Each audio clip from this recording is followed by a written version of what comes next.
Hello everybody, कैसे हैं आप सभी। स्वागत है आपका हमारे यूट्यूब चैनल पर। आगे बढ़ने से पहले मैं चाहता हूं चैनल को शेयर करें, सब्सक्राइब करें, दोस्तों को जोड़ें और बहुत से संख्या में हमारा चैनल ज़रूर लाइक करें अगर आपको वीडियो पसंद आती है तो। ठीक है, चलिए। और मैं चाहता हूं कि आप हमारे टेलीग्राम चैनल को भी ज्वाइन कर लीजिए ताकि आपको जो डे टू डे की जो अपडेट्स हैं वो मिलती रहे। अब आने वाले कुछ दिनों तक हम लगते हैं आपके पास कुछ ना कुछ मॉक टेस्ट लाते रहेंगे, आप उनको सॉल्व करिए। जो फ्री में मटेरियल मिल रहा है आपको, उसका पूरा बेनिफिट उठाइए क्योंकि ये आपको कहीं नहीं मिलने वाला। पढ़ा सभी देते हैं लेकिन अवेलेबिलिटी है वो कुछ ही दे पाते हैं, है ना। तो बहुत सारी चीज़ें आपको मिलने वाली है और बहुत सारे एग्जाम्स पेपर आपके पास आने वाले हैं। आपको धीरे धीरे आपको इतना आइडिया हो जाएगा कि जब आप एग्जाम में बैठेंगे किसी भी आने वाले एग्जाम में, तो you will be free of mind. आप अपने माइंड से फ्री होंगे, आपको ज़्यादा दिमाग लगाने की आवश्यकता नहीं होगी। क्या नहीं होगी? ज़्यादा दिमाग लगाने की आवश्यकता नहीं होगी। ठीक है, आशा करता हूँ कि आपको एक्टिव वॉइस पैसिव वॉइस की वीडियो काफ़ी ज़्यादा पसंद आई होगी। उसमें मैंने आपको active voice passive voice short trick के साथ सब कुछ समझा दिया है। तो अब 4 आए चाहे 5 आए, चाहे आप CDS का दो चाहे FCAT का दो, किसी का भी दे लो, सारे आप इजीली सॉल्व कर लोगे, है ना। उनको देखने के बाद आप सारे क्वेश्चंस इजीली सॉल्व कर लोगे विद इन ऐसे। ठीक है, विद इन ऐसे।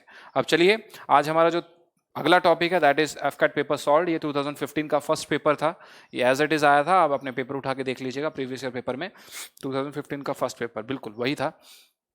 हाँ वही था। ठीक है, तो इस पेपर में जो सबसे पहली चीज थी दैट इज कॉम्प्रिहेंशन पैसेज। मैंने आपको बताया था कि कॉम्प्रिहेंशन पैसेज को हम लोग अभी हाथ नहीं लगा रहे हैं, हम लोग सीधा अभी क्लॉज टेस्ट पर चलते हैं। कॉम्प्रिहेंशन पैसेज की हम अलग से वीडियो बनाएंगे, उसमें काफी सारे सॉल्व कर देंगे। 2 या 3 वीडियो में आपका काम हो जाएगा क्योंकि इतना तो सबको आता ही है ना। चलिए, एज अब हम क्लॉज टेस्ट शुरू कर रहे हैं। मैंने आपको बताया था क्लॉज टेस्ट में आपके 6 क्वेश्चन है, कम से कम कितने क्वेश्चन है? 6 क्वेश्चन। 5 आ जाते हैं, कभी 3 आ जाते हैं, तो ये इतना महत्वपूर्ण है कि अगर 6 आते हैं तो 18 मार्क्स का तो अकेला यही है। ठीक है, अगर आपने ये सॉल्व कर लिया तो 18 मार्क्स आपको मिल गए, और ये मिलने वाले हैं, आपके कहीं नहीं जाने वाले। एज होम एंटरटेनमेंट, अगर आप घर के एंटरटेनमेंट की तौर पर देखते हैं तो television is rapidly becoming, television जो है वो बहुत जल्दी ही तेजी से बनता हुआ more dash than any other form, यानी वो बहुत ज्यादा जगह ले रहा है। यानी कहने का मतलब है ये बहुत ज्यादा डेवलप कर रहा है। क्या डेवलप कर रहा है? टेलीविजन, है ना। ये टेलीविजन देखना बहुत ज्यादा डेवलप कर रहा है और चीजों की बजाय।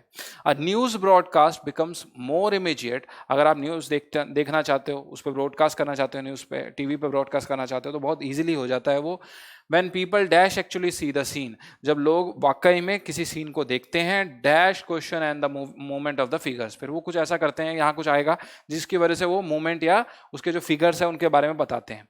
Films could be viewed in the dash of the home, films अगर आप देखना चाहते हैं तो आप देख सकते हैं किसी डैश के होम में। And a variety of shows are also available, और अगर आप ध्यान से देखेंगे तो उस पर बहुत सारे शोज भी होते हैं, बहुत सारे टीवी शोज होते हैं जिसको आप देखकर एंटरटेनमेंट करते हो। One of the advantages of travel programs is the dash of far away places, इसका एक जो एडवांटेज है, जो आपको ट्रेवल से रिलेटेड प्रोग्राम्स दिखाए जाते हैं टीवी पर, उसके कुछ ना कुछ एडवांटेज तो होते ही हैं। और उसके कुछ एडवांटेजेस में से एक एडवांटेज ऐसा है जो कि dash of far away places which many viewers would not dash see, यानी आपको उससे दूर की जगहों के बारे में पता चलता है। भाई सीधी सी बात है, आप लाइव तो उसे मतलब टीवी पे तो देख सकते हो, लेकिन लाइव उसे जाकर करंटली नहीं कर सकते। भाई अगर हम अपनी बात करें तो क्या हम अपने जीवन काल में सारी जगह घूम सकते हैं? नहीं घूम सकते, क्योंकि हमें नहीं पता कि आगे फ्यूचर में क्या होने वाला है। तो मान लो हमने सुना है किसी के बारे में, मान लो हमने माची पिचू के बारे में सुना, मान लो हमने ताजमहल के बारे में सुना, मान लो हमने ग्रेट वॉल ऑफ चाइना के बारे में सुना, और इन्हें हम देखना चाहते हैं घर पर बैठे, तो हम किसके थ्रू देखते हैं? हम टेलीविजन के थ्रू देखते हैं ना। टेलीविजन में हमें दिखाया जाता है, उसके बारे में जानना हमें टेलीविजन से ही पड़ता है। ठीक है, क्योंकि टेलीविजन हमारे लिए सब चीजें दूर से घर पर अवेलेबल कर देता है। ठीक है, तो ये था आपका क्लॉज टेस्ट। अब इसके क्वेश्चंस पे चलते हैं। देखिए मैंने पैराग्राफ दिया है, आपको ज़्यादा हमें बार बार पीछे जाने की आवश्यकता नहीं पड़ेगी, यहीं से हमारे क्वेश्चन सॉल्व हो जाएंगे। तो पहला वर्ड क्या कहता है? Choose the most appropriate word. हमें पहले ब्लैंक के लिए, जिसमें पहला ब्लैंक था, as home entertainment television is rapidly becoming more dash than any other form, यानी वो कुछ बन रही है। यानी यहाँ पर क्या आएगा? इंटरेस्टिंग आएगा।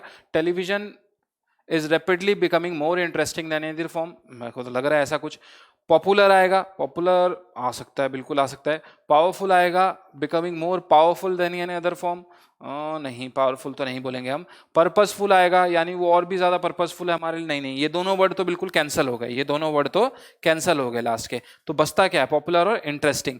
As home entertainment television is rapidly becoming more popular, यहां पर जो है वो सबसे ज्यादा सूटेड रहेगा। यहां पर पॉपुलर जो है वो सबसे ज्यादा सूटेड रहेगा। इसका रीजन है क्योंकि हम किसी की भी जब वो कोई फेमस हो रहा होता है, हम क्या कहते हैं, जब कोई फेमस हो रहा है तो हम उसकी फेमस की जो प्रोसेस है उसे कैसे दिखाते हैं, by showing popular word.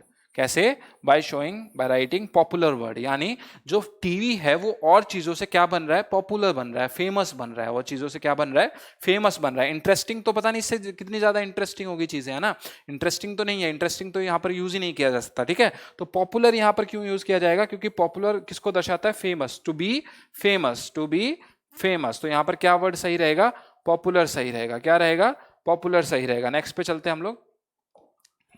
As home entertainment, television is rapidly becoming more popular than any other form. A news broadcast becomes more immediate when people dash actually see the scene. ये क्या कहता है, choose the most appropriate word, could, would, might, shall. तो ये क्या कहेगा, news broadcast become more immediate when people. अब यहाँ व्हेन लगा हुआ है, क्या लगा हुआ है, व्हेन लगा हुआ है। व्हेन किसको शो करता है बेटा, कंडीशन को शो करता है। किसको शो करता है, कंडीशन को शो करता है। तो यहाँ मेरे ख्याल से क्या आ सकता है, देखिए आप अपना लगाइए, कुड आ सकता है, वुड आ सकता है, माइट आ सकता है, शेल। माइट और शेल तो निकाल ही दो। माइट और शेल तो भैया अगर आप इस पे भी पूछोगे तो ये लैक ऑफ सेंस का नतीजा होता है, ठीक है। माइट वन, यहाँ पर क्या है, more immediate when people might actually see the scene. Might का मतलब देखेंगे, शेल का मतलब क्या कहते हैं, देखेंगे, ऐसा नहीं, बिल्कुल नहीं। तो यहाँ क्या आना चाहिए, कुड आना चाहिए, बिल्कुल। यहाँ कंडीशनल सेंटेंस है, मैंने आपको क्या बताया, यहाँ कंडीशन लगी हुई है, देखो यहाँ पर व्हेन लगा हुआ है ना, व्हेन लगा हुआ है, कंडीशन लगी हुई। तो क्या कहता है, could is conditional sentence, could is a conditional sentence and is used to express possibility. ये किसको दर्शाता है, किसी भी कार्य के होने की पॉसिबिलिटी को। किसको दर्शाता है, पॉसिबिलिटी को। बेटा अगर आपने मॉडल्स थोड़े बहुत भी पढ़ रखे तो आपको इसका अंदाजा होगा, पॉसिबिलिटी को, ठीक है। As well as make suggestions and request. और यहां क्या हो रहा है, देखो, a news broadcast becomes more immediate, वो और भी इमीडिएट हो जाती है जब मैंने यहां पर कंडीशन दिखा दी। कौन सी कंडीशन, जब ऐसा होगा। जब क्या होगा, कुड, जब कुड, यानी could people, sorry, more immediate when people could actually see the scene, जब लोग उस सीन को देखेंगे तब ऐसा होगा, ठीक है। तो कुड किसको शो करता है, आपके कंडीशंस को शो करता है, इसलिए यहां पर कुड क्या है, सही है, ठीक है। अब यहां पर क्या था, एक और इसको देख पढ़ लीजिए। Since it is a conditional sentence because the news broadcast become more immediate when, कब बनेगी, there is a condition when people see the scene. Condition क्या होती है कि जब लोग उसको देखेंगे तभी वो इमेज क्या बनेगी, मोर इमीडिएट बनेगी। यानी जो भी चीज प्रोसेस होगा वो मोर इमीडिएट तभी होगा जब लोग उसे देखेंगे। तो इसलिए यहां पर कंडीशन हो गया, ठीक है। यूज ऑफ कुड मैंने यहां पर लिखा भी है, we use could to show that something is possible. हम कुड को कब यूज करते हैं, जब कुछ पॉसिबल होता है, लेकिन उस पॉसिबिलिटी के लिए कुछ होना आवश्यक है। यानी ये ऐसे कहते हैं ना कि आम पक रहा है, लेकिन उस आम को बाहर से वैसा एनवायरमेंट मिलना जरूरी है जिससे वो पके, ठीक है। तो पॉसिबल बट नॉट सर्टेन, लेकिन वो सर्टेन भी नहीं है कि अगर मान लो सपोज करो लोग उसे नहीं देखेंगे तो कैसे बनेगा, विदाउट लोगों के, विदाउट पॉपुलरिटी के, विदाउट लोगों में जाने के वो कैसे पॉपुलर बनेगा ना। तो ये सही हो जाएगा। Example, they could come by train, मैंने एक एग्जाम्पल दिया है कि वो ट्रेन से आ सकते हैं। तो यहां पर मैंने ये तो बता दिया कि पॉसिबिलिटी दर्शा दी कि वो ट्रेन से आ सकते हैं, लेकिन I am not certain, I am not certain, मैं सर्टेन नहीं हूं। मैं ये भी तो कह सकता हूं may be they will come by train. इसका ये जो they could come by train कहने का मतलब होता है कि हाँ शायद वो ट्रेन से ही आए, शायद, हो सकता है वो बाइक से भी आ सकते हैं, हो सकता है वो एरोप्लेन से भी आ सकते हैं, वो हो सकता है किसी भी चीज से आ सकते हैं ना। तो पॉसिबिलिटी, पॉसिबिलिटी, ठीक है। As home entertainment television is rapidly becoming more popular than any other form, a news broadcast becomes more immediate when people could actually see the scene dash questions। अब यहां तो बहुत आसान है, choose the most appropriate word. अगर choose करेंगे तो see the scene of question, नहीं, बिल्कुल नहीं। विद क्वेश्चन, बिल्कुल भी नहीं। एज क्वेश्चन, नहीं। इन बिल्कुल सही है, यहां पर इन आ जाएगा, in question. Actually see the scene in question, in किसके लिए यूज होता है, in is very appropriate here, मैंने लिखा भी है। In general in is use to indicate location, क्या दर्शाने के लिए, या पोजीशन विद इन और इनसाइड समथिंग। हम क्या दर्शाते हैं इनसे, किसी की पोजीशन दर्शाते हैं, किसी के अंदर की पोजीशन को, है ना। Is living in a house, this rat is in bill, है ना, this rat is in bill, ऐसे। तो ये क्या दर्शा रहा है, ये पोजीशन को दर्शा रहा है जो कि किसी के अंदर है। क्या है, जो कि किसी के अंदर है। तो एग्जांपल देख लीजिए, they have a house in the country, किसमें, कंट्री में उनका घर है। किसमें है, कंट्री में उनका क्या है, घर है, ठीक है। चलिए फोर्थ पे चलते हैं हम लोग। अब देख लीजिए, फिर से देखता है। As home entertainment television is rapidly becoming more popular than any other form, a news broadcast becomes more immediate when people could actually see the scene in question and the movement of the figures, ठीक है, बिल्कुल सही है, done, समझ में आ गया। Films could be viewed in the dash of the home, ये क्या कहता है, in the dash of the home। अब क्या, कैसा होम, कैसा होम, कैसा होम, सराउंडिंग जैसा होम, अरे भाई सराउंडिंग और होम का क्या कंपैरिजन है? असिस्टेंट्स जैसा होम, अरे भाई असिस्टेंस होता है सहायता प्रदान करना, कहीं और से सहायता मिलेगी ना हमें। प्रिविलेज ऑफ द होम यानी हमें उसका बेनिफिट मिल जाता है, नहीं। कंफर्ट ऑफ द होम, क्योंकि हम अपने घर में बैठकर टीवी देखकर कंफर्ट महसूस करते हैं, इसलिए एक ये सेंटेंस भी होता है कंफर्ट ऑफ द होम। तो यहां पर क्या आ जाएगा? कंफर्ट आ जाएगा। क्या आ जाएगा? Comfort is the most suited because there is comfort in the home. घर में ही हमें क्या मिलता है? चैन मिलता है, सुकून मिलता है। क्या मिलता है? सुकून मिलता है। क्या मिलता है? शांति मिलती है। क्या मिलती है? शांति मिलती है। चलिए, शांति मतलब पीस, शांति मतलब पीस, ठीक है। Choose the most appropriate word, यहां क्या आएगा आपका फिफ्थ वर्ड? अब देखिए, अब यहां क्या था? व्यूड इन द यहां पर क्या था? Viewed in the comfort of the home हो गया था। And a variety of shows are also available. One of the advantages of travel programs is the dash of far away places. दूर की जगहों को देखना क्या कहलाता है? ग्लिम्स कहलाता है। ग्लिम्स क्या होता है? झलक। ग्लिम्स का क्या मतलब होता है? झलक। ग्लिम्स को हम क्या बोलते हैं? झलक। तेरी एक झलक मिल जाए तो दिन बन जाए, पियर्स का ऐड आपने देखा होगा, ठीक है। तो झलक क्या होता है? ग्लिम्स का मतलब झलक। तो यहां पर क्या आ जाएगा? ग्लिम्स आ जाएगा विदाउट एनी डाउट। आगे वाले ऑप्शन हमें देखने की आवश्यकता नहीं। फिर भी मैंने आपको सिखाया था कि कभी भी इतना कॉन्फिडेंट मत बनो कि आप अगले वाले क्वेश्चंस को नेग्लेक्ट कर दो। इमेज आएगा? नहीं आएगा। पोर्ट्रेट आएगा? नहीं आएगा। पिक्चर आएगा? नहीं आएगा। ये सारी चीजें किसको दर्शाती है? इमेज दर्शाती है स्थिर चीज को, पोर्ट्रेट स्थिर चीज को, पिक्चर स्थिर चीज को, और ग्लिम्स हम कहेंगे झलक। ग्लिम्स को क्या कहेंगे हम? झलक, ठीक है। ये सारी चीजें बाकी जो है वो ड्राइंग्स को दर्शाती हैं। ग्लिम्सेस मींस मोमेंट्री और partial view and is most suitable word according to the paragraph. Glimpses का क्या मतलब होता है? पार्शियल व्यू यानी एक झलक। क्या? एक झलक। वो आपको कहां देखने को मिलती है? टीवी में देखने को मिलती है। कहां देखने को मिलती है? टीवी में देखने को मिलती है। तो अब यहां क्या आ गया? Films could be viewed in the dash of home and a variety of shows are also available. One of the advantages of travel program is the glimpses of faraway places which many viewers would not dash see, would not possible see, नहीं, it is not possible का तो मतलब ही नहीं बनता यहाँ। would not rather see हो सकता है, would not else see, else नहीं आएगा यहाँ पर, else से पहले कुछ और सपोर्टिव आना चाहिए था।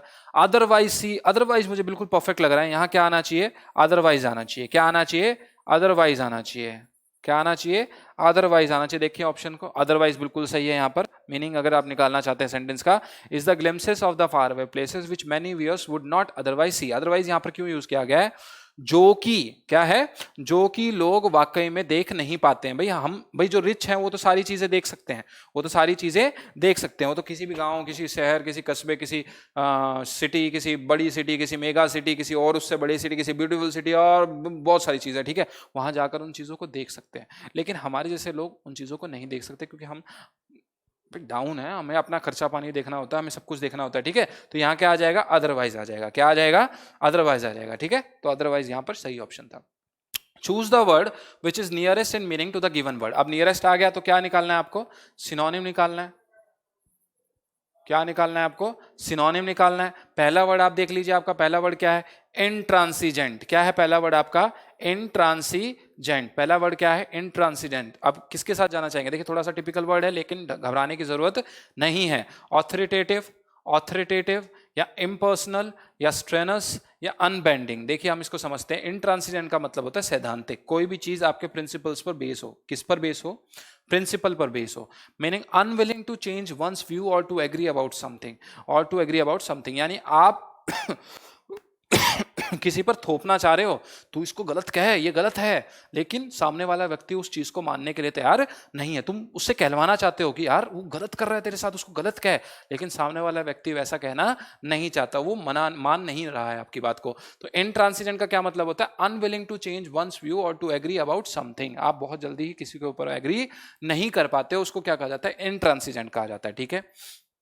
ऑथोरिटेटिव का मतलब आप समझते हैं, ऑथोरिटी यानी रिलायबल होना। कैसा होना? रिलायबल होना। इम्पर्सनल का मतलब आप समझते हैं, जैसे इन्वॉल्विंग पर्सनल फीलिंग, यानी आप क्या होते हैं? आपकी पर्सनल फीलिंग्स होती हैं, आपके अपने विचार होते हैं, आपकी विचारधारा अपनी होती है, तो उसमें आप इन्वॉल्व होते हैं, आप उसमें इन्वॉल्व होते हैं, है ना, उसको कहा जाता है इम्पर्सनल। अनबेंडिंग का मतलब होता है स्ट्रिक्ट इन वंस बिहेवियर। आप अपने बिहेवियर में कैसे हैं? बहुत स्ट्रिक्ट है, बहुत हार्ड है ना। स्ट्रेनस का क्या मतलब होगा? जोरदार। जोरदार यानी हम कह सकते हैं बहुत ज्यादा एफर्ट लगाना, पुश करना अपने आप को। क्या करना? बहुत ज्यादा पुश करना।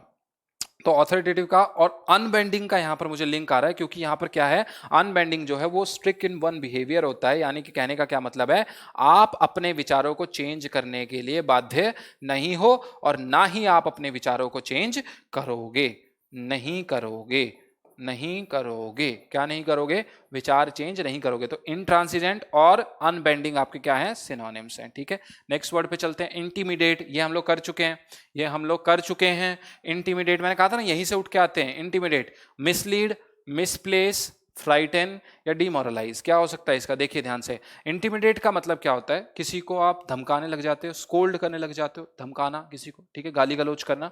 तो इंटिमिडेट का क्या मतलब है, धमकाना, टेरिफाई, ठीक है। मिसलीड का क्या मतलब होता है, किसी को गलत आइडियाज देना, क्या देना, गलत आइडियाज देना। मिसप्लेस का क्या मतलब होता है, कोई चीज आप गलत जगह पर रख देते हो, मम्मी मेरा चश्मा कहाँ है, और जबकि आपने रखा कहाँ होता है, कहीं और अपने पास ही रखा होता है, ठीक है, आप मम्मी के ऊपर गुस्सा करने लग जाते हो। डीमोरलाइज का क्या मतलब है, हैविंग लॉस्ट कॉन्फिडेंस, क्या आप क्या खो देते हो, अपना विश्वास खो देते हो, क्या खो देते हो, विश्वास खो देते हो। और फ्राइटन का क्या मतलब होता है, डर होता है। सारे वर्ड आसान थे।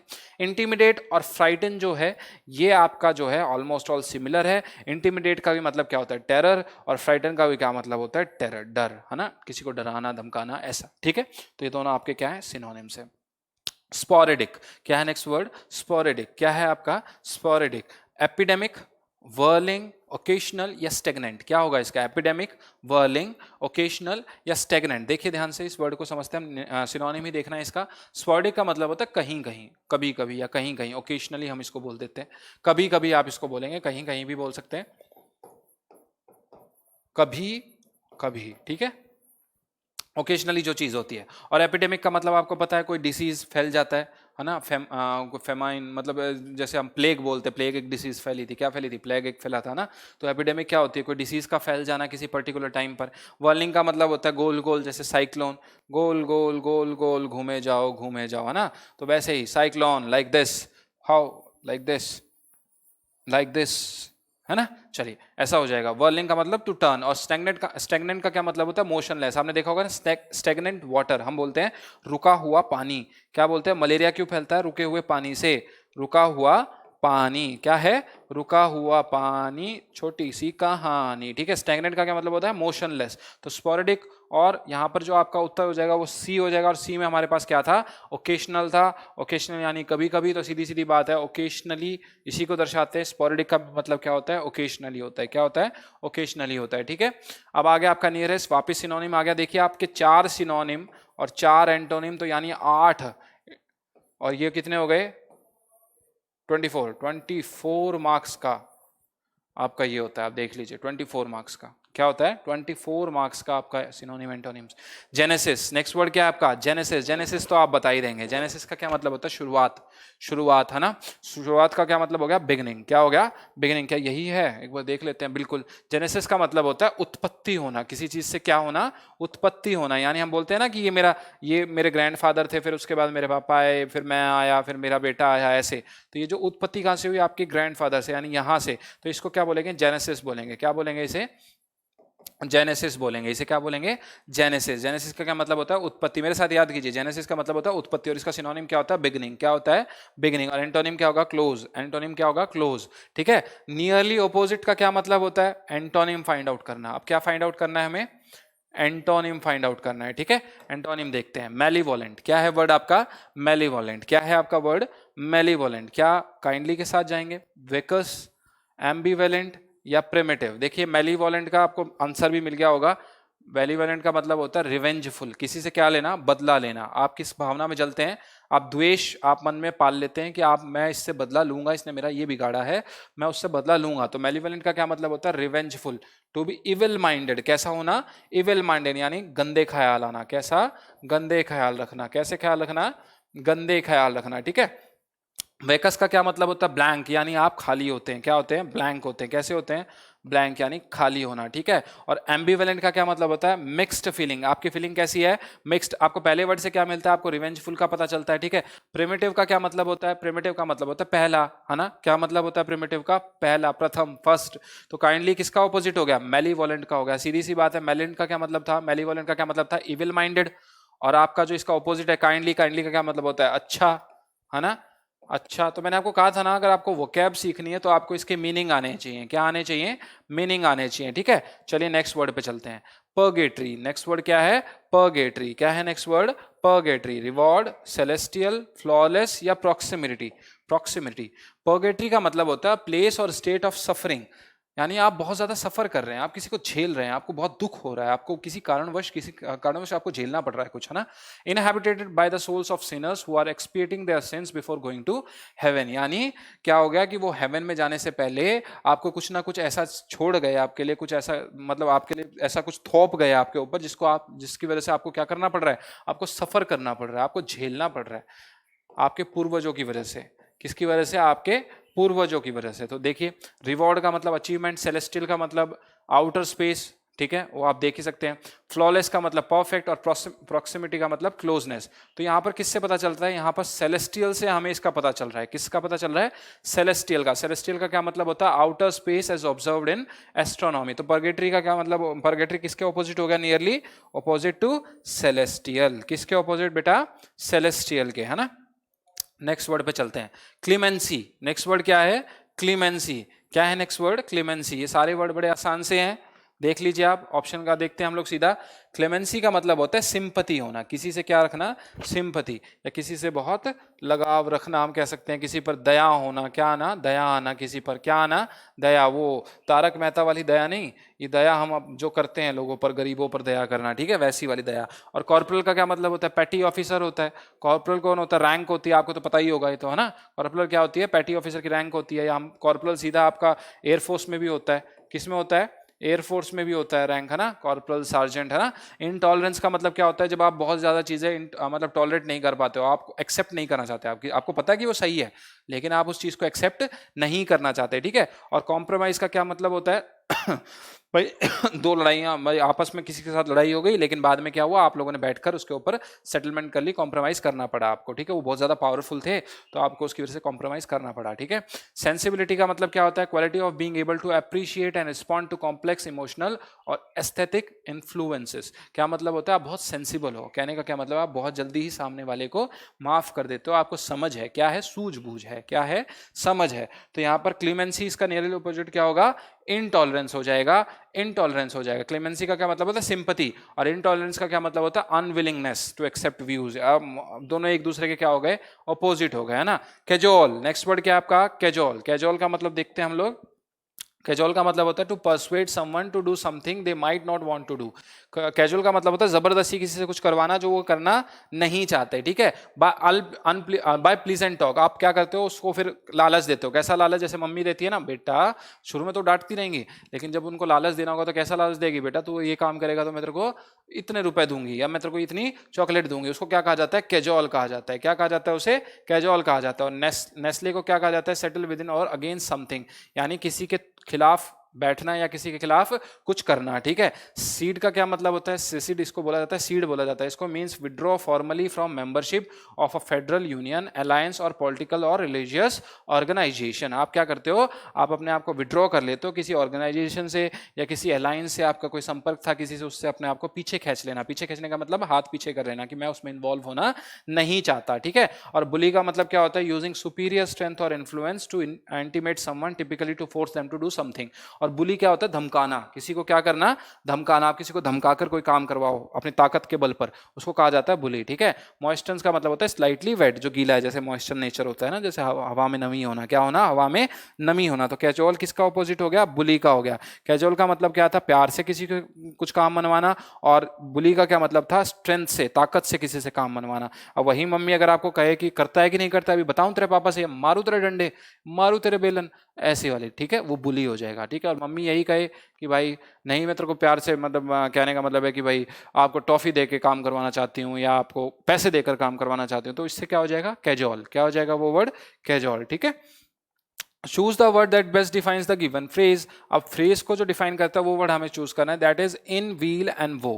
क्या है ये? इन व्हील एंड वो। बाय हुक और creek, during illness, in prosperity and adversity, या ड्यूरिंग द ऑपरेशन। ये क्या कहता है? इन व्हील एंड वो का मतलब होता है refers to good and bad times, यानी आपका अच्छा और बुरा समय। कैसा? अच्छा और बुरा समय। अच्छा और बुरा समय, है ना। बाय हुक और क्रूक का मतलब होता है by any means necessary. By hook और क्रूक का मतलब आप कहते हैं ना कि ये काम करवाओ, चाहे कितना पैसा लगे, चाहे कैसे करवाओ, होना चाहिए काम, कैसा होना चाहिए, काम होना चाहिए, बस कुछ भी हो जाए चाहे। प्रॉस्पेरिटी और एडवर्सिटी का मतलब होता है फेवरेबल। क्या मतलब होता है दोनों का ही? Favourable. And unfavourable condition which best defines the phrase in weal and woe. ये प्रॉस्पेरिटी और एडवर्सिटी, प्रॉस्पेरिटी एंड एडवर्सिटी, यही था शायद ऑप्शन, बिल्कुल यही था। इन प्रॉस्पेरिटी एंड एडवर्सिटी, ये दोनों चीज दे रखी है ना, ये दोनों चीजें साथ में दे रखी है। तो इनका क्या मतलब होता है? प्रॉस्पेरिटी का मतलब होता है फेवरेबल और एडवर्सिटी का मतलब होता है अनफेवरेबल। जो चीजें आपको फेवर करे, जो आपके बिल्कुल पक्ष में हो या जो आपके विपक्ष में हो, है ना, फेवरेबल और इनफेवरेबल, है ना। तो ये चीजें आपकी किससे मिलती हैं? विल और वो से। विल और वो का क्या मतलब होता है? अच्छा और बुरा समय। कैसा समय? अच्छा और बुरा समय। चलिए 16वें क्वेश्चन पे चलते हैं। ग्लोबी ट्रोटस, इसको फिर से बोलिएगा मेरे साथ, ग्लोब ट्रोटस। क्या बोलेंगे इसे? ग्लोब ट्रोटस। इसको ग्लोबी नहीं है, ग्लोब ट्रोटस। क्या बोलेंगे? ग्लोब ट्रोटस। फिर से बोलिए, ग्लोब ट्रोटस। वेरी गुड, आप मेरे साथ बोल रहे हैं, मुझे बड़ा अच्छा लग रहा है। Feelings, feelings, we are connected through feelings, है ना। पीपल अगेंस्ट ग्लोबल फिलॉसफी, ऐसे लोग जो बिल्कुल ग्लोबल फिलॉसफी के विपक्ष में होते हैं। या पीपल इंडल्जिंग इन ट्रेचरी, ऐसे लोग जो मतलब गलत चीज़ों में अधिकार रखते हैं। इंटेलिजेंट माइंड, बहुत बहुत बुद्धिमान व्यक्ति। ट्रेवलर्स अराउंड द वर्ल्ड, या जो लोग दुनिया में घूम रहे हैं, ऐसे लोग। ग्लोब ट्रोटर्स कौन से होते हैं? A person who travels widely, यानी जो पूरे संसार में घूमते हैं, बहुत ज्यादा घूमते हैं, जिनको घूमना बहुत ज्यादा पसंद है। क्या पसंद है? घूमना बहुत ज्यादा पसंद है, ठीक है। अब देखिए कर्टन लेक्चर, अ कर्टन लेक्चर। कर्टन लेक्चर का क्या मतलब होता है? कर्टन माने क्या होता है? पर्दा। कर्टन माने क्या होता है? पर्दा। पर्दे के पीछे से लेक्चर देना, यानी प्राइवेट, कुछ ऐसा, कुछ प्राइवेट सा, है ना। टू स्पीक, यानी आप कुछ छुपाना चाहते हो तो टू स्पीक प्लेनली, चुपचाप कुछ भी बोल जाना। वल्गर आइडियाज, गंदे गंदे आइडियाज देना। Private scolding of a husband by his wife, एक पत्नी पर्दे के पीछे से, पर्दा है पर्दा, और अपनी पत्नी जो है वो भाई पति को डांट रही है। हेट अदर्स, या किसी से नफरत करना, तो भाई मैं तो पत्नी वाले पे जाऊंगा क्योंकि यही इसका मतलब है। हाँ बिल्कुल, पत्नी क्या करती है? पति को सामने तो डांटती नहीं है, ले जाएगी हाथ पकड़ के कोने में और फिर लगाएगी दो झापड़ और फिर मनवाएगी अपना काम। क्या करवाएगी? फिर मनवाएगी अपना काम। तो बिल्कुल यही सही ऑप्शन है। Square pegs in round holes, क्या है ये? Square pegs in round holes. देखिए अब, a genuine by helpful person, genuinely helpful person, बहुत मददगार आपका व्यक्ति। या क्लेवर पर्सन, जो बहुत ज़्यादा शाना है, हम कह सकते हैं बहुत ज़्यादा स्मार्ट है। People in the wrong jobs, या ऐसे लोग जो गलत कार्य कर रहे हैं। या टू बी परप्लेक्स्ड, या हम कह सकते हैं कि भाई आप किसी में बहुत ज़्यादा, किसी को चीज़ को लेकर बहुत ज़्यादा कंफ्यूज स्टेट में हो, आपको पता नहीं क्या करना है क्या नहीं करना। स्क्वायर पेग्स का मतलब होता है, इन राउंड होल्स का मतलब होता है अनफिट व्यक्ति। कैसा व्यक्ति? अनफिट, जो किसी भी चीज़ में क्या नहीं है? सुटेबल नहीं है किसी चीज़ के लिए। क्या नहीं है? सुटेबल नहीं है, किसी चीज़ को करने के लिए फिट नहीं है, ठीक है। Specially a person unsuited for a position, ऐसा आदमी जो उस पोजीशन के लायक नहीं था फिर भी उसे काम मिल गया। तो इसका क्या हो जाएगा? पीपल इन रॉन्ग जॉब्स, जो ऐसे व्यक्ति जो क्या कर रहे हैं? गलत काम कर रहे हैं, यानी वो उसके लिए नहीं बने थे, वो कुछ और करने के लिए बने थे, लेकिन वो गलत काम करने लग गए, ठीक है। Choose the correctly spelled word. अब हमें क्या ढूंढना है बेटा? इसमें करेक्टली स्पेल्ड वर्ड ढूंढना है, यानी हमें इसमें क्या करना है? स्पेलिंग एरर्स हैं, ये क्या है? स्पेलिंग एरर्स हैं। क्या है ये? स्पेलिंग एरर्स हैं, ठीक है। इक्वेनिमिटी, इक्वेनिमिटी, इक्वेनिमिस्टी या इक्वेनिमिटी, देखिए इसमें मेरे ख्याल से तो ए ऑप्शन होना चाहिए, बिल्कुल ए ही सही है। इक्वेनिमिटी का मतलब होता है कामनेस। कैसा? कामनेस। इसकी स्पेलिंग को याद कीजिए, जैसे इक्वल होता है वैसे ही आप इक्वा लिख दीजिए और आगे निमिटी जोड़ दीजिए। क्या जोड़ दीजिए? इक्वल का इक्वा उठाया और आगे क्या जोड़ दिया? निमिटी जोड़ दिया। क्या जोड़ दिया? निमिटी जोड़ दिया। तो ये आपकी करेक्ट वर्ड हो जाएगी। इसका क्या मतलब होता है? शांत स्वभाव का, यानी पीसफुल। कामनेस, कैसा? पीसफुल या कामनेस। नेक्स्ट वर्ड देखिए, वेटरनरी की आपको स्पेलिंग बता रही है। ऐसे वर्ड होते हैं जो कंफ्यूज करते हैं बहुत ज्यादा, तो मैं तो शायद सी के साथ जाना पसंद करूंगा, बिल्कुल वेटरनरी। VETER, अब ऐसे याद कीजिए, मेरे साथ याद कीजिए, VETERINARY, फिर से बोलो, VETERINARY, veterinary is correctly spelled word. इसका क्या मतलब होता है? ये है ना, मतलब जानवरों से रिलेटेड होता है। किससे रिलेटेड होता है बेटा? जानवरों से रिलेटेड होता है। उनके डिसीज से, उनको कोई बीमारी हो जाए या उनका ट्रीटमेंट करना पड़े, तो उन चीजों से रिलेटेड जो होता है वेटरनरी। आपने सुना होगा ना वेटरनरी सर्जन, आपने क्या सुना होगा? Veterinary surgeon. क्या सुना होगा? वेटरनरी सर्जन, है ना, वेटरनरी सर्जन। बिल्कुल बिल्कुल आप सही जा रहे हैं, ठीक है। अब इसमें देखिए, कोनोइजर की आपकी स्पेलिंग आपने कई बार सुन लिया, ये आपने कई बार सुन लिया तो आप सी में जाएंगे। कॉनिजर का क्या मतलब होता है? कॉनिजर कौन होता है? जो अपने आप में बहुत उम्दा हो, यानी एक्सपर्ट हो। क्या हो? एक्सपर्ट हो। क्या हो? एक्सपर्ट जज हो, जो जज करना जानता हो, जो डिसीजंस लेना जानता हो, जिसे अपने अच्छा बुरा पता हो। क्या पता हो? अच्छा बुरा पता हो। अगला वर्ड देखिए, म्यूनिफिसेंट। आपको एक करेक्ट वर्ड क्या इसमें ढूंढना है? म्यूनिफिसेंट एक सही वर्ड है। अब आपको स्पेलिंग ढूंढनी है म्यूनिफिसेंट की, क्या होगी? अब देखिए इसमें भी मेरे ख्याल से सी है, बिल्कुल वही। म्यूनिफिसेंट का क्या मतलब होता है? इस correctly word which mean generous. आप उदार स्वभाव के होते हैं। कैसे? उदार। उदार भावना आपके अंदर कैसी भावना है? उदार भावना। आप सभी के साथ मिलजुल कर काम करना चाहते हैं, आप सभी को कुछ देना चाहते हैं। अगर आपके पास 4 पैसे आते हैं तो आप उसमें से 2 पैसे बांटते हैं, 2 रखते हैं ना, ऐसा वाला। ऐसा वाला उदार हृदय। कैसा हृदय मेरा? उदार हृदय। हरिश्चंद्र कैसा? हरिश्चंद्र जैसा। इन अ जिफी। अब आपको क्या करना है? इडियम्स और फ्रेजेस क्या है? आ गया ये क्वेश्चन। इन अ जिफी आ गया आपके पास। क्या आ गया? इन अ जिफी। इन अ जिफी का क्या मतलब होता है? Outstanding, suddenly, in a fix या अप्रोप्रिएट। क्या मतलब होगा इसका?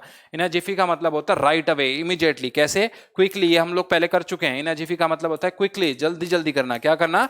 जल्दी जल्दी करना, चुटकियों के साथ। Up to the hilt. कैसा? Up to the hilt. कैसा? Up to the hilt. Hilt का क्या मतलब था? मैंने आपको पहले ही बता दिया था ये सारी चीजें। अप टू द हिल्ट का क्या मतलब होता है? कंप्लीटली, पूरा होना। अप टू द हिल्ट का मतलब होता है पूरा होना। क्या होना? पूरा होना, कंप्लीट होना, है ना?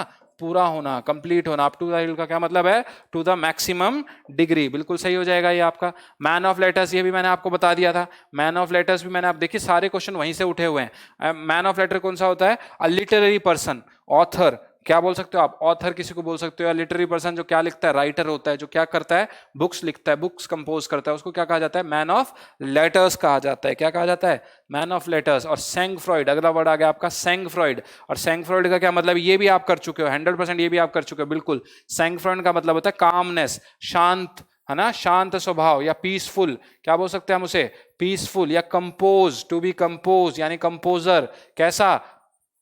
कैसा? शांत स्वभाव। कैसा? शांत स्वभाव। तो ये था बेटा आपका आज का पेपर। आशा करता हूं आपको ये पेपर बड़ा आसान लगा होगा अब सॉल्व करने में। अगली वीडियो के लिए भी आप इंतजार करते रहिएगा। अगर आपको वीडियो अच्छी लगी तो आप इसे लाइक कीजिए, शेयर कीजिए, और आप हमारे चैनल को सब्सक्राइब कीजिए, शेयर करें, और ज़्यादा से ज़्यादा बच्चे जुड़ने की कोशिश करें। तब तक अगली वीडियो के आने से पहले तब तक जय हिंद, जय भारत।